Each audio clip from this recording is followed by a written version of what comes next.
hello' আমাৰ লগত শুব আহিছা ইয়াতে শুবা চোৱাচোন ইয়াতে শুবা তোমাৰ তোমাৰ নিজৰ ৰুম আছে নহয় তাতে যোৱা তাতে বিচনা পাৰি দিছোঁ তোমাৰ কম্বল পাৰি দিছোঁ মই তাতে শুবা আকৌ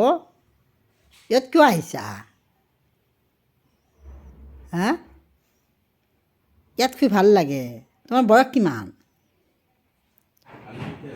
কোৱাচোন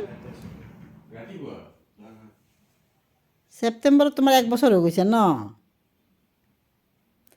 ছেপ্টেম্বৰৰ 7 তাৰিখে 1 বছৰ হৈ গৈছে অক্টোবৰ নৱেম্বৰ ডিচেম্বৰ 1 বছৰ 3 মাহ তোমাৰ 15 মাহ হৈছে মাই বহুত বয়স হৈছে দেখোন তোমাৰ হা সেই হিচাপে তুমি বহুত কম বুজি আছা এতিয়া শুনাচোন শুনা এতিয়া তুমি বহুত কম বুজা হৈ আছা তোমাৰ বয়স হৈছেতো মাই গড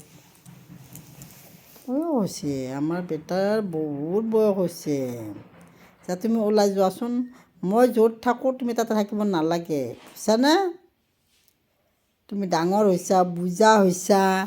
আমি তোমাক ভাল পাওঁ মৰম কৰোঁ সেইবুলি মই আৰু তোমাৰ লগত শুব নোৱাৰোঁ দেই হা হেল্ল' কি কৈছোঁ শুনিছানে মোক কামুৰিলে কেনেকৈ হ'ব আৰে মোক কামুৰিব যায় শংকৰ আয়া এৰি দিয়া নাই আৰু নকৰোঁ দিয়া আৰে তুমি ইয়াৰ পৰা যোৱা লাহেকৈ কামুৰি লাহেকৈ মুখত লগাই দিয়ে মুখখন দুখ নাপায় এইটো জানে আৰু নিজৰ আমি যে সিহঁতৰ আপোন হয় খুব ভালকৈ জানে ঠিক আছে দিয়ক আজি আজি মেকুৰীটো দেখালোঁ আপোনালোকক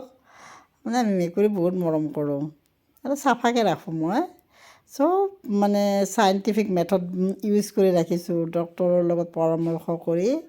সিহঁতক যিমানখিনি বেজী দিব লাগে যিমানখিনি খোৱা লোৱা বস্তু যেনেকৈ দিয়ে ডক্তৰে তেনেকৈ কৰোঁ